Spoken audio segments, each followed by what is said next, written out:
Yo, what it do, family? It's your man, Nathaniel Belcher, aka Coach B, aka Nate Dogg. And I am super duper duper excited. I'm excited because today is the very first episode of Yo, what it do, black man? It is our goal that this show is a comprehensive show for African American men. Our goal is that you leave with a little bit of something to help you survive those hard times. I'm talking about depression, anxiety, stress, anger management, whatever type of escapism you have going on, whether it's alcohol, weed, women, whatever it is, man, I'm hoping that we can assist you with that and help you get through that. So I'm not doing it, as you can see, I'm not doing it by myself. Behind me, we have the man, the myth, Doc, Ronald Alston. I just jacked up his last name. I know I did. I'm sorry, Doc. I just really messed it up. But Doc has a PhD in psychiatry, correct, Doc? Psychology. See, I'm really messing up. Mm-hmm. It's okay, because I'm going to leave it this way, right? My man, Doc, is just a guru at what he does, right? So what Doc is going to do is Doc is going to give us a formula to help us deal with our everyday things. Again, like I said, depression, anxiety, stress, anger management, those things that we deal with on a regular basis. And also, I have my brother here from another mother, Michael Bradford. What up, fam? My man Mike is going to co-host with me today. And we're going to sit, we're going to talk. I'm going to do a lot of sharing, right? So in these first couple episodes, what I'm going to do is I'm going to talk about my traumas as a childhood, traumas as an adult. I'm going to talk about going through therapy, what it did for me, what I got out of therapy. I am really just going to be vulnerable over these next couple weeks. And my hope is, one, that you will see the process, right? That you can understand that you will come up out of this yourself. Two, it's always good to just revisit the things that you've gone through, to reacclimate yourself to things that have helped you in the past. So I am really excited, and I am just ready to go. You ready, Mike? I'm ready. Well, let's go, brother. Let's get at it. All right. Nate, we've known each other for a few years now, and we've had some really deep conversations, and we've talked about some very personal and emotional events that happen in your life. So Why don't you start with probably the single most important one, which is your relationship with your father.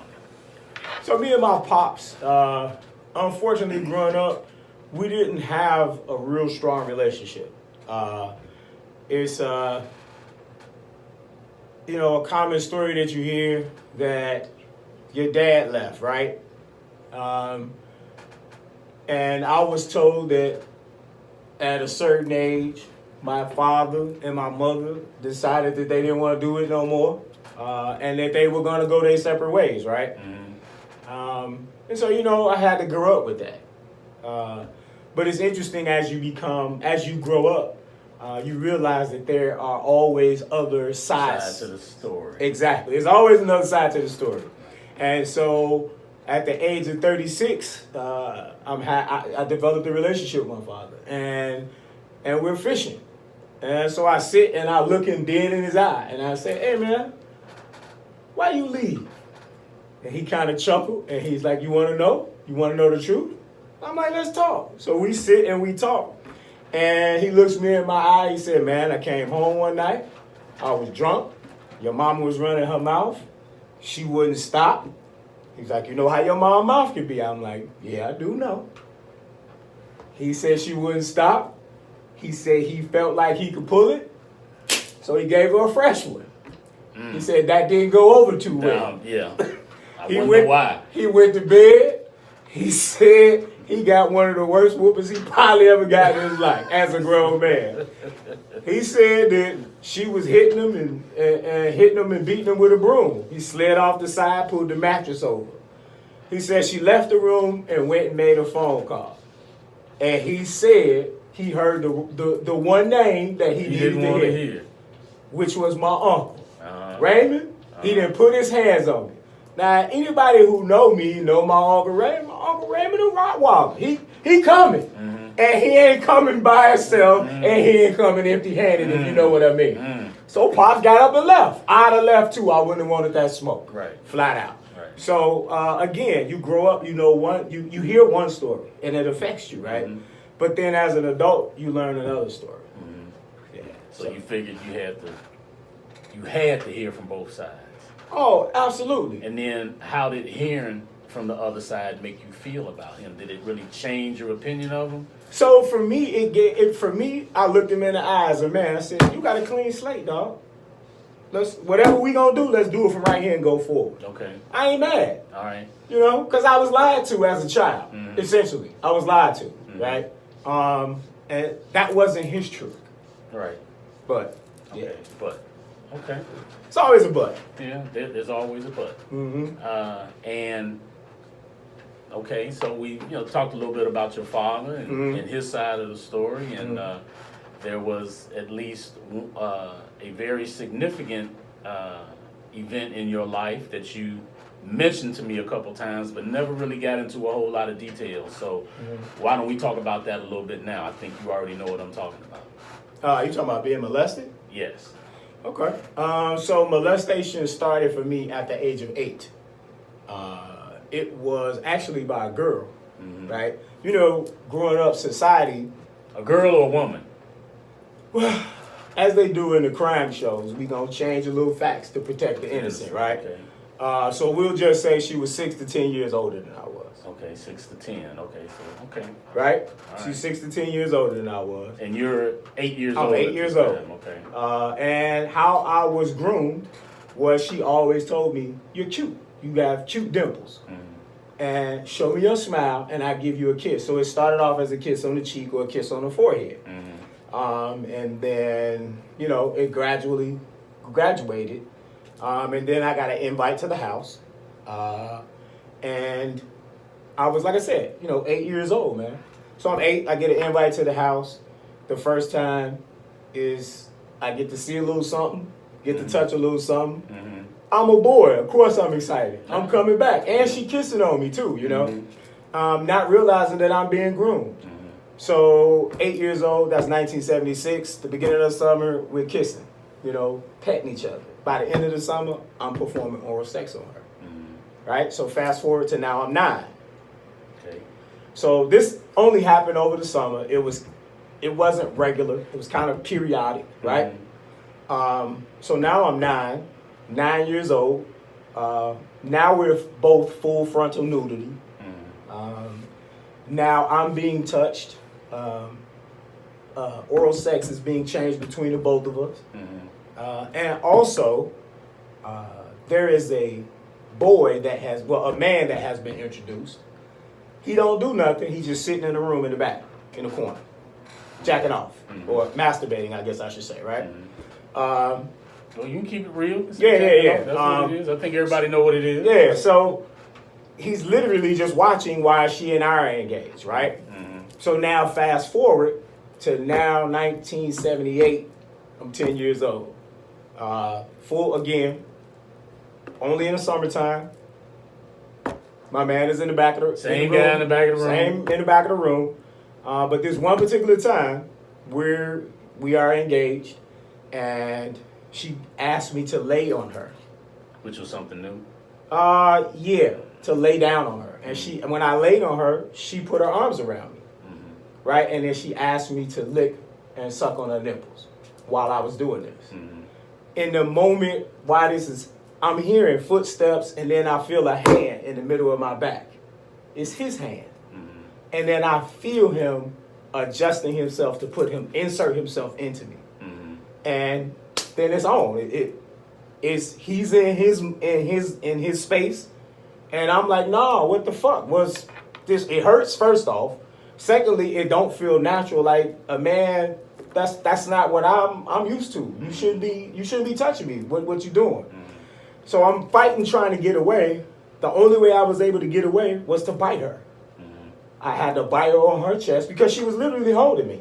Holding you down. She was holding me down. And so I had to bite her. And I had to hold on to her until she would kick and push hard enough to get him out of me so then I could get off of her. And at that point, now everybody's screaming. I grab my stuff and I run out. And I'm fucked up. Because I'm 10 years old. I got shorts on, no shoes, trying to put my shirt on, and I'm walking down the alley and I'm crying. And I get stopped by an adult and tell the adult that I got jumped. And he was like, ain't nobody hit you. Why you got your clothes off? How you jump? And I just took off and ran home. And that's just how I kind of moved forward.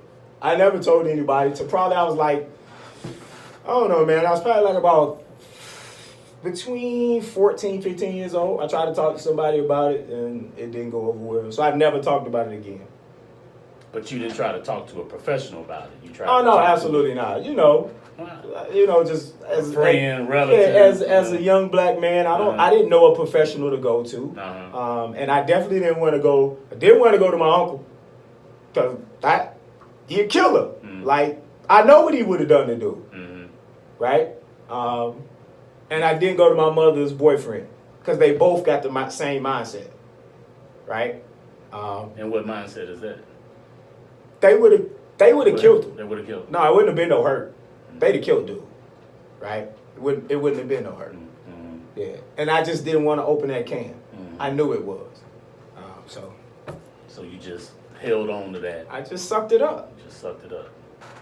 Because that's what black men do. That's what we do. Suck it up, and you keep moving. And they press on. Yep. Okay. So, talked about your father. We talked about the significant molestation. But as with all things in life, things go on. Yes. So, what was the next significant chapter in your life? So pretty much at that point, my mother had been dating a guy, and he had been around, but the relationship started to change with us. I started to feel more part of his family. I started to feel more like his son. Just he treated you like. And because of the way that he treated me, the way, I mean, he would just come and get me. My mama wouldn't even have to be involved. Hey, come on, man, let's go. Where we going? Don't do it, man. Let's go. And like my dad. Yeah, we just had that relationship.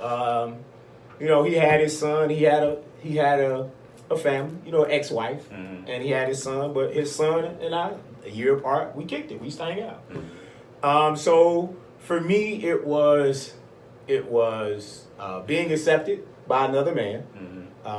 Seeing my mother happy as hell, right? Always important. Oh yeah, and then especially when you was a single kid like you were. Well, I had an older sister, but my mother and my sister's relationship was tumultuous. Okay. It was very tumultuous, and I felt protected, particularly after being molested. Now I feel like I got the muscle I need just in case some shit happen again. I got muscle now. So to me, it was, for lack of a better term, like a golden time for me. It was a really happy time for me. I was a kid, right? If that makes sense. Yeah, that makes sense. I was a kid. Okay.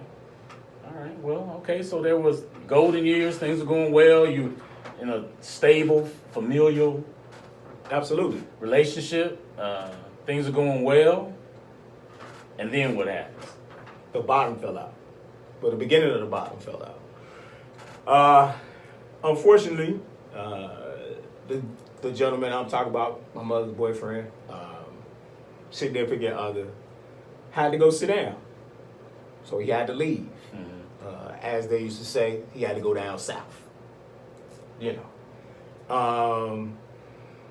And then my mother, at the time, she was a registered nurse.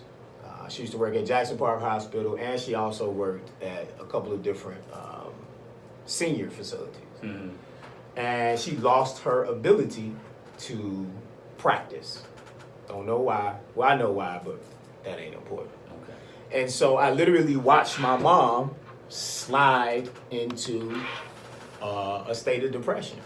Like, she never came out the room. She was just doing her. She was just... So it's really me, right? And if the person that's supposed to be taking care of everything ain't taking care of everything, what's going to happen? Well, It's going to fall apart. yeah. So from the age of 12 up to the age of 16, our life essentially began to fall apart. I had to start working to keep the lights on. You had to grow up. I had to grow up. Fortunately enough, man, I was fortunate at the age of 12 to start doing body work, right? There's a guy who taught me how to do auto body work Okay. on cars. At the age of 12, I got paid. Just didn't realize how much of a blessing that was. That at the age of 12, somebody would take me and say, here, I see it in you, and I'm going to teach you how to do this. And so I did it consistently from 12 to 20, except for the times where I was gone as a teenager when I had to live with my dad. But I was consistent with it. I was pretty good at it. So, yeah. Okay. So you mentioned being with your dad for a period of time. Yeah. Why don't we talk about that? So, it got so bad for my mom and us that, you know, from a financial perspective, that she couldn't do it. She couldn't take care of us. So she couldn't take care of me. So I was like, man, why don't you just reach out? Just call, see if we can get some help, some assistance. And I had I don't want to say a scheme, but I had the idea that, okay, I could give her a break if I just go and live with my father, right? Okay. She needed a break. She needed a break from you feel like? She needed a break from the financial responsibility of raising a teenage boy, Okay. right? Okay. I just, as a, you know, teenage boy, man, I was eating every damn thing. Clothes, you know, I wanted to go out. I want just a teenage boy. Typical teenage. Yeah, right? So I wanted to give her a break, right? And so called. He was like, man, come on. So the only way I can talk about living with my pop, so I have to put this disclaimer out there, right? Okay. In order to minister, you have to be healed. Okay. My father, before he passed, he was a minister. He had a story to tell. And I don't mean, even though he was a deacon, right? I don't mean like ordained. Meaning that he had gone through some ish and he had a story to tell people. And if people sat and listened to that story, they wouldn't have to go through the ish that he went through. That's what I mean, right? Okay. He was a totally different man. But at this time, my father was an alcoholic. A very bad, deep alcoholic.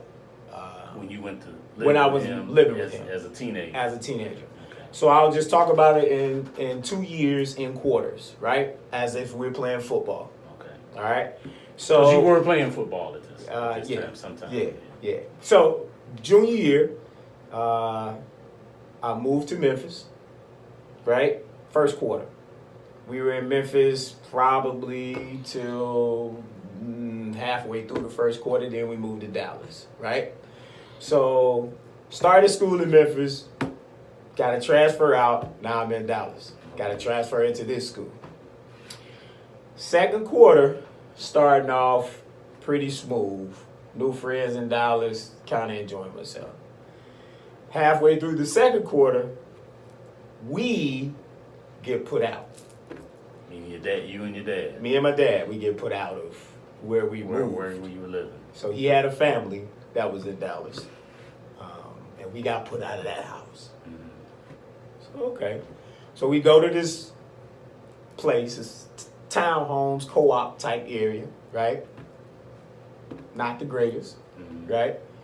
And literally, it's a room. It's probably a 15 by 15.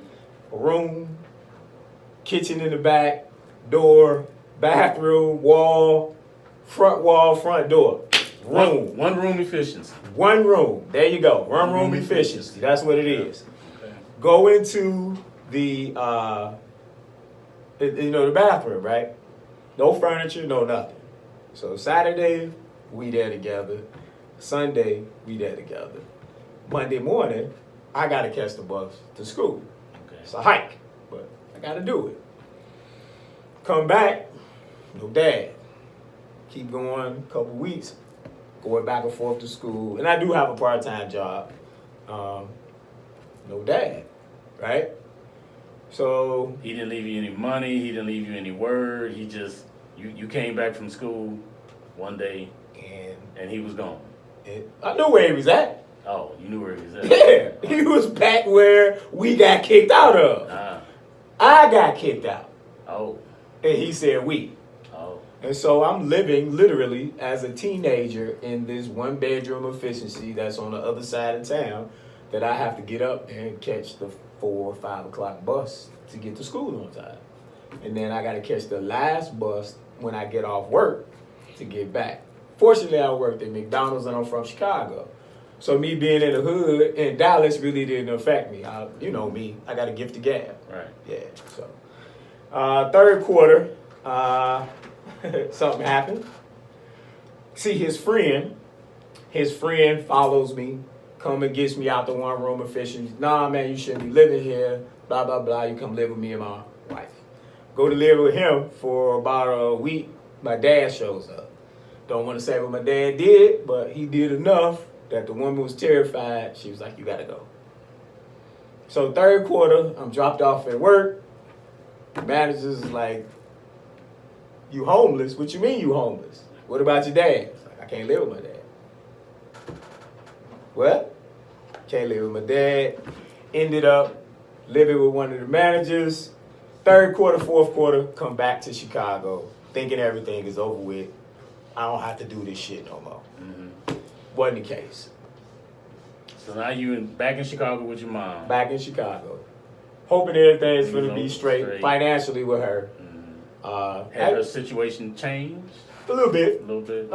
She had a couple little part-time she was doing. But financially she seemed to be doing a little bit better. Okay. So she was back working. She was a little more stable now. Yeah. She was absolutely. She wasn't holed up in the room anymore. Yeah. She was out doing her thing, right? Okay.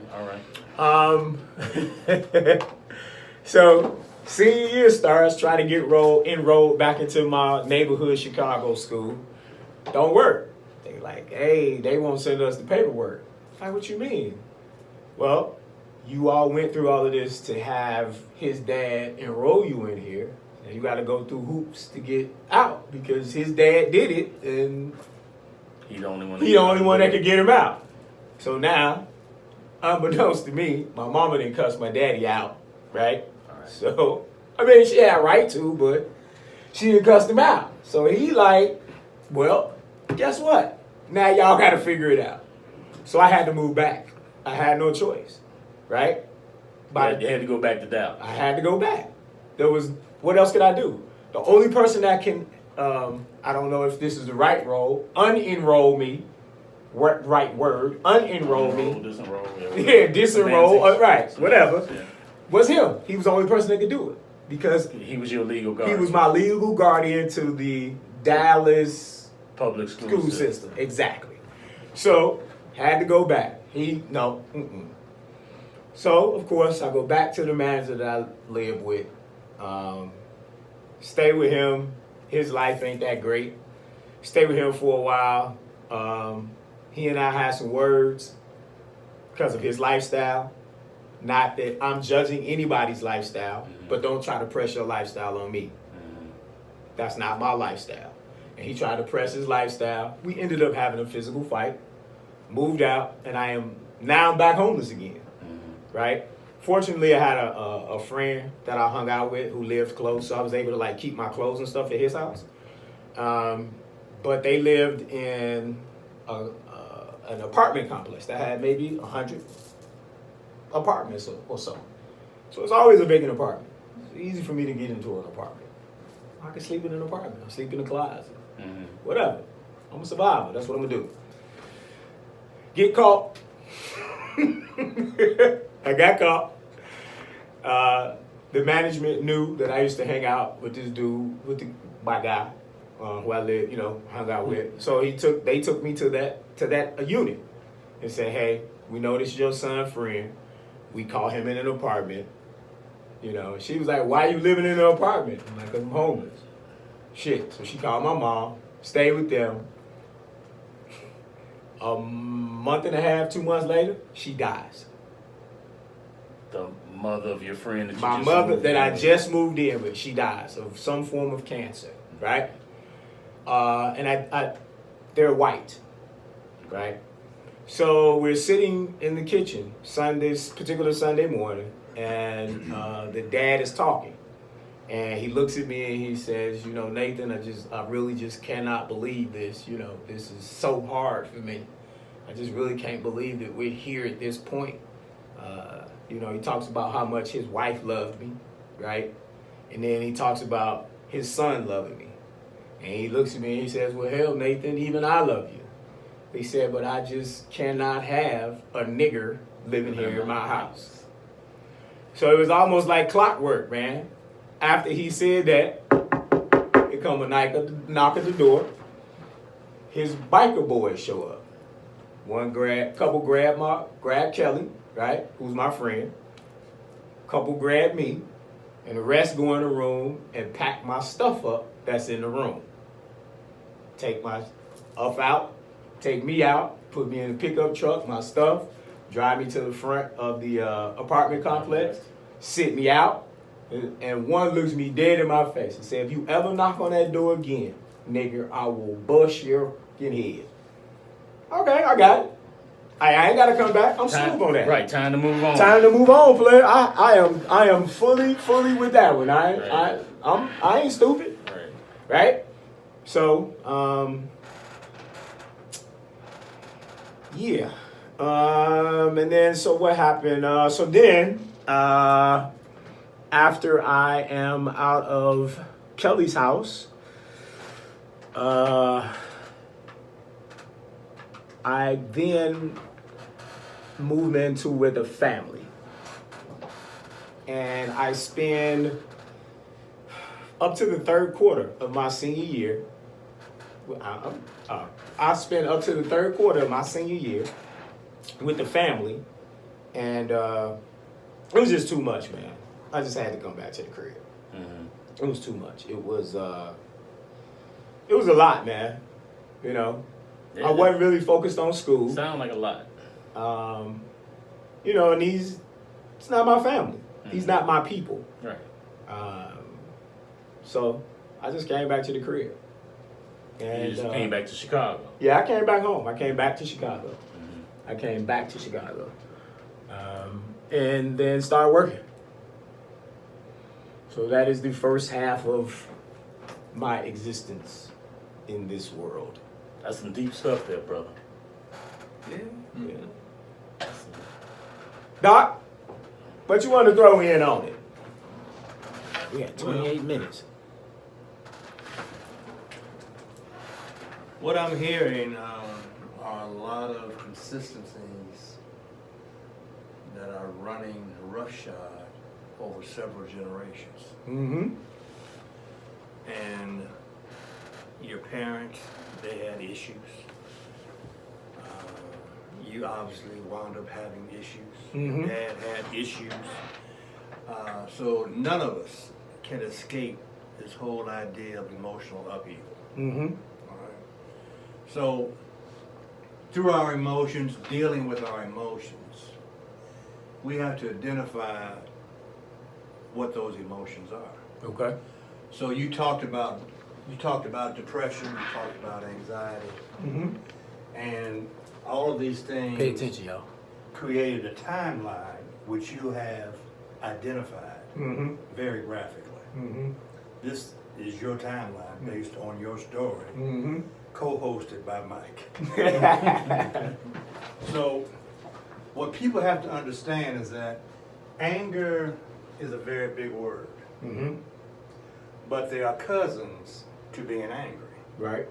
Those cousins are depression, anxiety, abandonment, loneliness, hopelessness. Mm-hmm. And you have exemplified all of that and then some. Mm-hmm. So during your lifetime from 6 to 17. 17 years old, you have made those adjustments based on your surviving skills, Mm-hmm. but they were never really addressed. Right. All right? So what happens to them? They're packed into your subconscious mind. Okay. And what your audience has to understand is we all live 95% from what's in our subconscious. Okay. That we come in contact with, people that we talk to, habits that we see, the habits of your mother, the habits of your dad. All that is stored in our subconscious mind. So what we have to do in a conscious state is to identify what's good and what's bad. And 9 times out of 10, we gravitate to the bad because that's all we know. Mm-hmm. So how do you make those adjustments? How do you change your subconscious and all the bad things that are stored there? What do you have to do? You have to replace it with something new, Okay. something better, something more that you can look forward to. All right. So again, we create a new set of timelines Mm-hmm. that's going to benefit you in a much better way Okay. to help you not forget because it's there.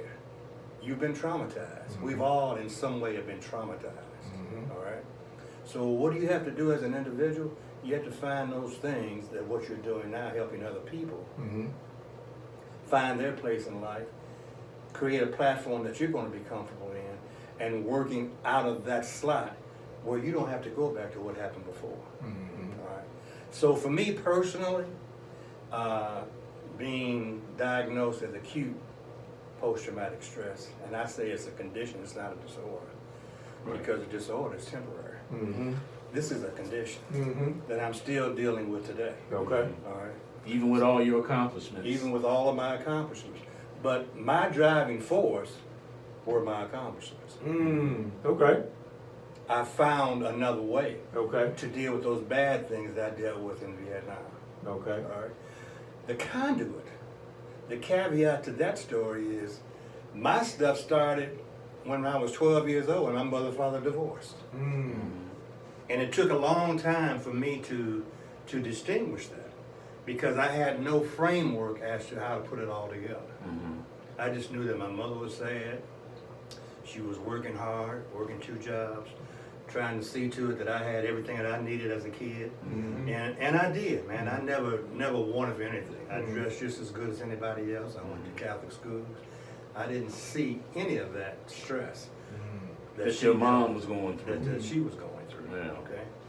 But later on down the road, as I got older, and mind you, my dad was literally out of my life for 25 years.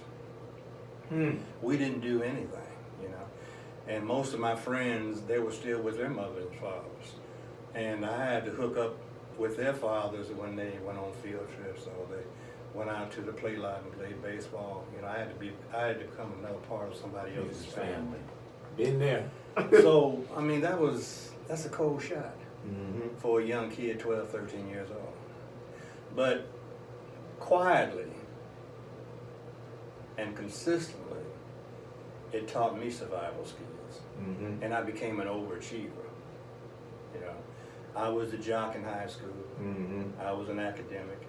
You know, I had stuff that I wanted to do. Mm-hmm. And what happened at my senior year of high school and receiving the most valuable player, all city, all state, all Catholic league, all that stuff, you know, I was able to do despite the fact that I was lost. I was depressed. I was suffering anxiety, but I really couldn't put it all together to convey it to anybody else. Mm. So we also have to understand, and this is for your listeners, Mm-hmm. that relationships are transitory. And transitory is a big word. It simply means that relationships are fleeting Mm. and relationships can last for short periods of time. All right? But in this complex paradigm, everybody else is going through their stuff too. Exactly. You just don't know it. Right. Just don't. You Right. don't realize. And they don't realize. Right. They don't realize it either. They're so accustomed to the behavior Mhm. that's been locked in their subconscious mind. That's just what they do. It- right. Mhm. That's So- it is what it is what Right. people say all the What time. it is all the time. And it is really true that people are working out of their best in their space. Yeah. So they're doing the best they can with what they have, That's Right. right? That's Right. right. Essentially, that's everybody is doing the best they They can can. with what they have. Yeah. And it is selfish of us to think that someone can be in the same space that we are Mhm. just because of these, reasons outside. We're the same age. We grew up at the same time. You know what I mean? Mhm. Right. Because we do have things in common. Exactly. However, none of us can ever know exactly what somebody else has gone through. Exactly.